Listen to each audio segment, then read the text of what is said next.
So kuha tagbalik no. Dapat gyapon ta diri no along Barangay Road sa may Hugno no. Unahan ani gamay is GK. No, so nakakuha tag picture dito kaganina no. Sa may GK. And then both side ani is sugarcane plantation. Kanang nasunahan si Sir Neil na no, so ga-fix pa siya something no, before may mobalik og Dumaguete. And then nice na kayang panahon karon kay kuan na kanang dili na init no. So sana mga oras ron mga almost 5 o'clock na. Okay? So thank you Lord no, happy kay ko no, kay upat ka schedule datong gigo no for today. So usay no talagsaon lang ni kay usay mo balibad ko basta upat ka schedule kay kuan kayo manggod ka nang mag paspas na ta sa atong time na pud no kung upat ka schedule. Pero at least okay nakuha na to duha sa buntag and then duha pud sa hapon.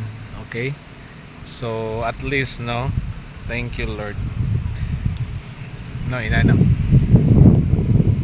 And tomorrow is holiday. So balik ta by 30. So amlan ya po na itong schedule no by 30. So morag wala pa ko ka-check kung sa itong barangay. Okay, so kuyugi kaya po miana ano nga time. So hopefully okay lang po na ang panahon na to ana no, because ang pag-travel na to. Okay, so kita kits no by 30 na pod. Okay, bye bye no, God bless everyone.